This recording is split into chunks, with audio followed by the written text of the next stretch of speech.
Hi, I'm Joseph Alto, Director of Religious Education here at Community Saints Parish.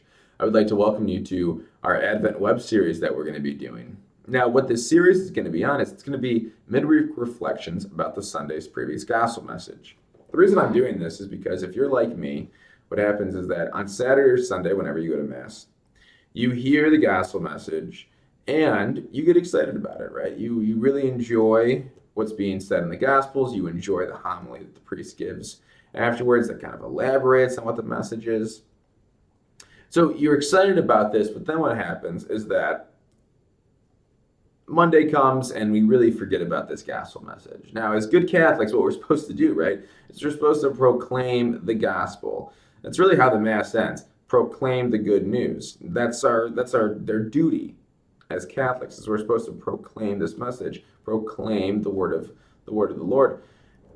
And again, it just doesn't happen. And we have thousands of excuses for it, right? Hectic work week, um, you know, just kind of it falls to the wayside. We get lazy, whatever. We can say hundreds of thousands of excuses. With that being said, though, we are still not living up to our Catholic duty if we simply forget about this gospel message that we're supposed to proclaim. The season of Advent is such an important one in the Catholic calendar, right? We are awaiting the birth of Christ. We are awaiting the light to come into our life. For that reason, I thought it was a great idea to make this series to give us, like I said, a midweek reflection so that we can remember what that important gospel reading was about.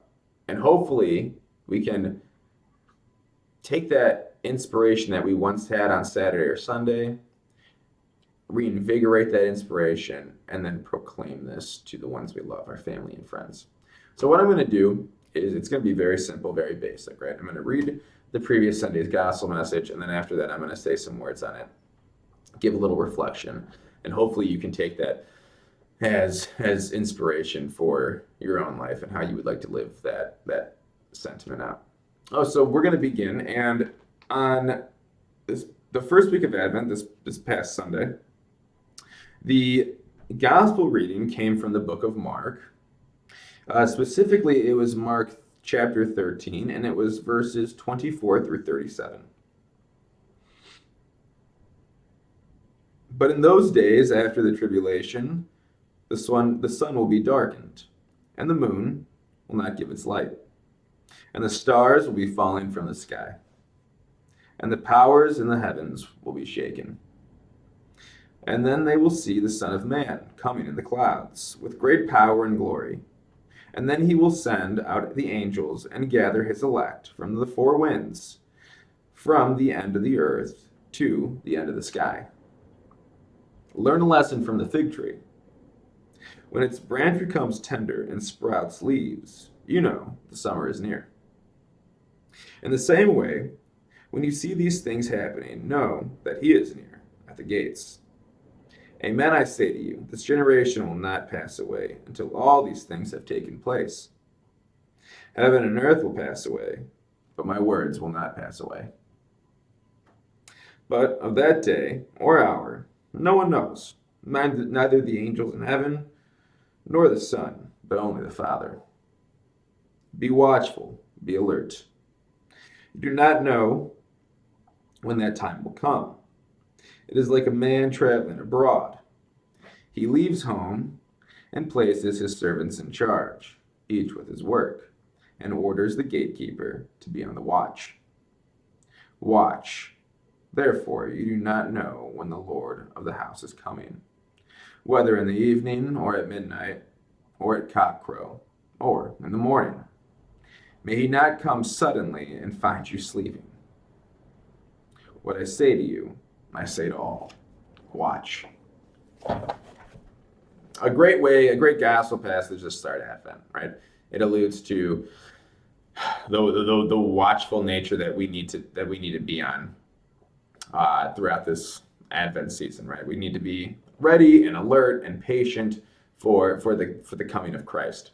Now, although I love this gospel passage, I do think that upon the first reading, it kind of misleads the reader or the hearer, right? The audience. It misleads the audience in some way. Because although this guy, Mark's doing a very specific thing here. Mark is detailing a time that will eventually come, right? In eschatological sense, Mark is correct, obviously, right? So we need to be alert for those end times. Now, are those end times now?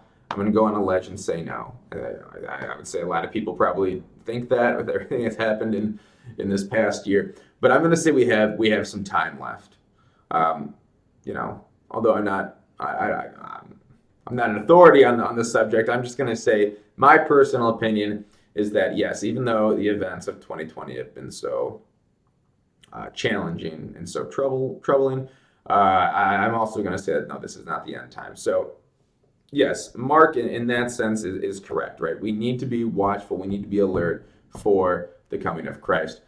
But where the misconception comes in, and where I think some people may incorrectly interpret this, is that they think that Jesus is not here, And when I say here, I literally mean he's not here at this very second or hour, or in my office in this space. That Jesus is away from us, and during the Advent season, people are like, "Oh, okay, well, Jesus is not here, and Christmas will culminate. Jesus' actual coming into Earth, right? And so we need to prepare for that time. Because right, God, Jesus isn't here yet, and we need to prepare for that." But that's not true, and that's the furthest thing from the truth. The fact of the matter is, right now, on December 1st, 2020 at 2:53, Jesus Christ is literally here. He's literally present. And he's literally going to be present tomorrow. And he's literally going to be present next week. And he was literally present last Tuesday, last year, 45 years ago. Jesus is literally here. So it's not like we need to prepare per se for this future event or this future, or Jesus is going to come on Christmas. Jesus is coming on December 25th, and that's what we need to prepare for. No, that's not what we need to prepare for, right? Jesus is here. He's all the preparation time is now, and I think that's what we really need to take from this gospel message, is the notion that because Christ is here right now, as I'm speaking in this very moment, and that Christ will be here in every millisecond of every second of every hour of every day of every week, we need to be present in the Lord. And that's what, that's what as Catholics we are called to do. The reality of Christ is real. He is with us. And what we need to do is we need to be here now with Christ. And so many times we do not do that. We are not legitimately with Christ in an authentic way in every second of every hour of every day. And that's, again, as Catholics, as Christians, we are called to be authentically here with Christ.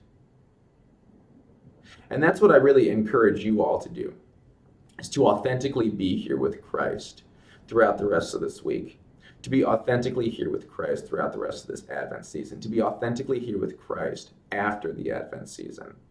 And this is very hard for us to do. I mean, I really do understand that. And even the times that we think we're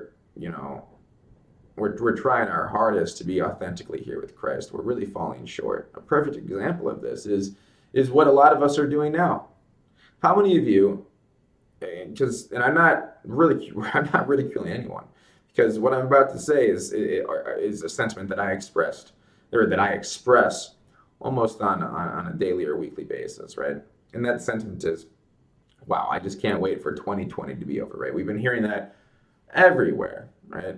Media, our friends, ourselves, it's this like little line that we've just been kind of conditioned to since this whole COVID experience has happened, right? I just can't wait for 2020 to be over. And yeah, I mean, yes, practically speaking, I cannot wait for this year to be over, right? Because in the hopes of 2021 being frankly better than 2020, right? A lot of people have struggled during this financially, emotionally, during this past year of 2020. But even using that language, right? I can't wait for 2020 to be over. I can't wait for Monday to be over. I can't wait for this week to be over. You all know what I'm talking about. We all have those moments or those days or those situations in life that we just can't wait to be over. And that right there, that very language is troublesome. That very language is it's really like we think it's passive, but it really is authentically taking us away from Christ. Because as good Catholics, we need to be confident in whatever situation is thrown at us in life. Positive, yeah, it's easy, right? Oh, I would love to be in this moment forever. Oh, I wish I could live back my, college days, my high school days. I wish we could, relive how happy we were on our wedding night. We tend to do this. We tend to say, "Oh, I wish I was in a different, I wish I was, frankly, like I wish this was a different time," or "I wish that this time would just end." By doing this, we don't see the beauty in each and every moment that God allows us to live. And again, that is troublesome. And these are ways in which we distance ourselves from Christ. So, what I really ask for you to do this week, for the rest of the week, is to be aware of your situation. Be aware of your situation if it's positive, if it's negative, right? Be aware of that situation and know that Christ is there with you. Know that Christ is there living with you. Christ is at your side in that very moment. Know that Christ has been here during this past year, right? Christ has been here during this past COVID situation. Christ has been here throughout all of 2020. Sit with that feeling. Sit with it. If it's a bad day, sit with that bad day. Sit with Christ in that bad day. Right? If you're anxious about something, sit with Christ in that anxiety. If you had a particularly good day, sit with Christ in that goodness, in that joy. But please do not simply just try to either imagine of the future or try to relive the past. Because remember, Christ is in the here and now. And I think if we stay attuned to this notion, this is the only way that we are going to truly prepare for Christmas, prepare for that the culmination of Advent. If we don't do this, well, this is again, like I said, how we begin to live these miserable lives that are really without Christ, and that's not how we want to live. So, I hope that you took some inspiration from this little web series. These will be published over the next few weeks, either on Tuesday or on Wednesdays. So please make sure to check this out on our YouTube page. And I hope that you all have a great and faithful rest of your